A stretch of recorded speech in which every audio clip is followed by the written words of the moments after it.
안녕하세요. 지금이야 소비로 한국 경제가 버틴다고 하지만 조금 지나면 어떻게 되겠습니까? 소비 급감합니다.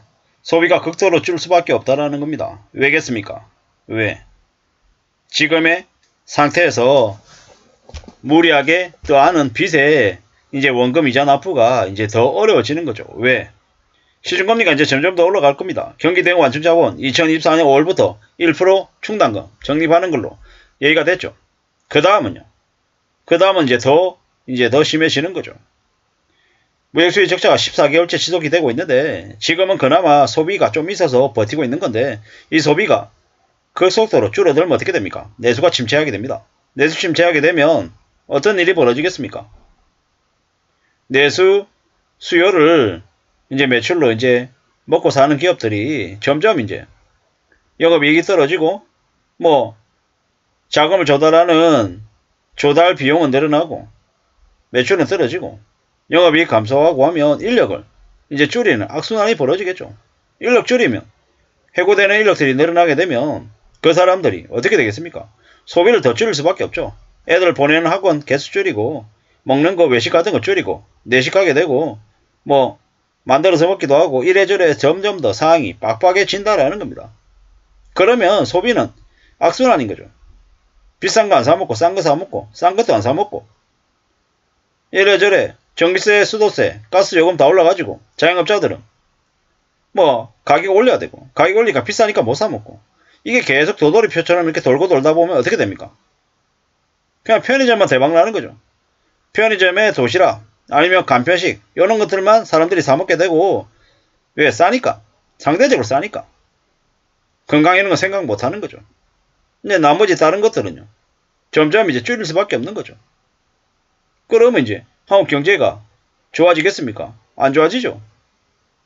일본이 관광 대국이니 뭐니 이래서 외국인들이 되게 여행을 많이 가잖아요.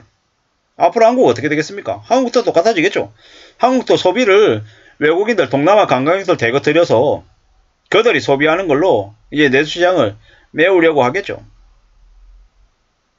이제 한국에 사는 이제 보통 사람들은 극단적으로 소비 줄이고 뭐 티빙이나 넷플릭스나 보면서 그냥 집에 이제 들어박혀서 편의점에서 한 캔맥주 하나 들고 뭐 스포츠 경기 보면서 그냥 시간 때우면서 스스로 위안하고 만족 얻고 하겠죠. 사람들하고 몰려가지고 이제 맥주잔, 소주잔 이제 기울이면서 삼겹살 먹는 것도 이제 점점 부담스러워지니까요. 회사들도 이제 뭐 법인카드 안도들 대수 줄이겠죠. 회사 경비로 이제 뭘 한다 이런 것들이 이제 점점 어려워지는 거죠. 왜? 회사도 상황이 안 좋아지니까요. 불필요한 경비들 대거 축소하라고 이제 하는 거죠.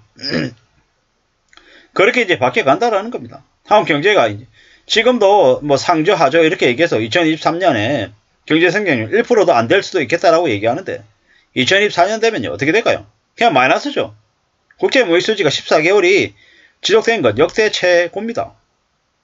그리고 한국과 미국의 기준금리 격차가 1.75% 벌어진 것도 사상 최초죠. 가계부채, 정부부채, 기업부채가 5천조가 넘는 것도 최초의 모습입니다. 뭐 하나 기댈 데가 있습니까? 게다가 정부라도 윤석열 정부라도 좀 여야가 협치해가지고 좀 어떤 식으로들 똘똘 뭉쳐가지고 경제적인 부분을 살리기 위해서 발버둥을 쳐야 되는데 그런 모습이 있습니까? 없죠. 점점 더 막장으로 흘러가는 거죠. 과거에는 간행처럼 해왔던 것들을 이제 더 이상 그렇게 못하겠다고 못 버티겠다고 사람들이 이제 놔버리는 거죠. 이런 일이 계속되면은 어떻게 되겠습니까? 한국이라고 하는 나라의 지역사회의 삶의 모습이 더 삭막해지고 더 살벌해지고 더 이제 뒤통치고 양아치도 하고 호구 잡고 이용해 먹고 고소고발하고 더 이상 이제 성장할 수 있는 나아질 수 있는 기대할 게 이제 안 보이는 거죠. 그렇게 점점 더 바뀌어가는 것 같습니다. 소비가 이제 엉망이 될 수밖에 없는 거죠. 한국의 최대 교역국인 중국의 리오프닝, 즉 경제활동 재개효과 어떻게 기대하겠습니까? 지금 윤석열이라고 하는 놈이 중국을 향해 가지고 막말을 퍼붓고 이러는데 중국이 한국을 이쁘게 보겠습니까? 쟤들 봐라. 내가 가만둬야 되겠냐? 본보기 삼아야겠네?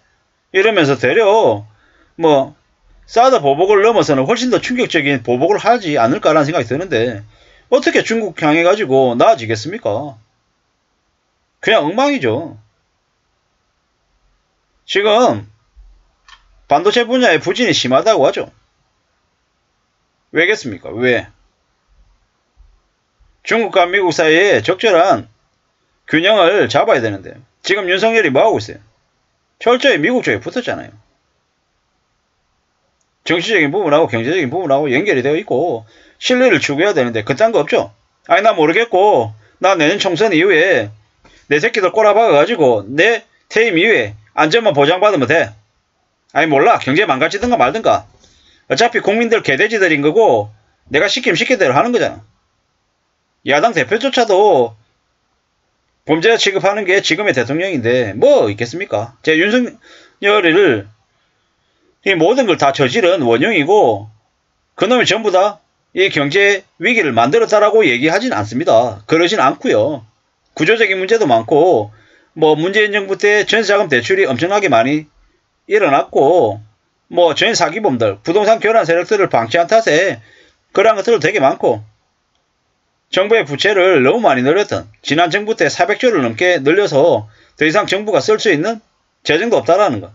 그런 여러 가지들 이유 때문에 윤석열 대통령이 뭐 다 뒤집어 쓰고 욕먹고 있는 것들도 사실이죠.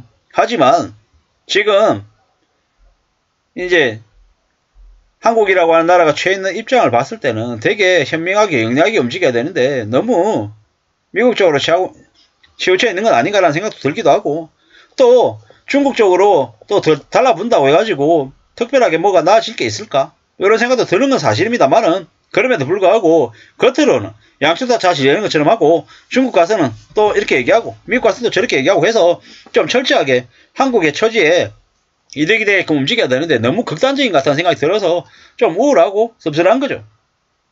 앞으로 몇 년간 중국을 통해서 무역수지 흑자를 보였던 걸 볼 수 있겠냐라고요. 못 보죠. 2024년, 25년, 26년 어떻게 되겠습니까? 한국 경제 나락으로 떨어지는 거죠. 게다가 몇 년 안에 대만으로 중국이 침공까지 하게 되면 한국 경제는 20년, 30년 후퇴가 그냥입니다. 지금 그럴 수 있다라는 우려가 들 정도로 매우 상황이 안 좋다라는 것. 그렇기 때문에 어떻게 해야 되겠습니까? 더 조심하고 더 두려워하면서 살아야 됩니다. 나라를 믿지 말고 회사도 믿지 말고 남도 믿지 말고 오직 내 스스로의 안전은 누가 지킨다? 내가 지킨다. 내 스스로 돈 쓰는 거 겁내면서 어떻게든 삶을 유지하고 내 삶의 터전을 확보하겠다라고 각오해야 될 것 같습니다. 이상입니다.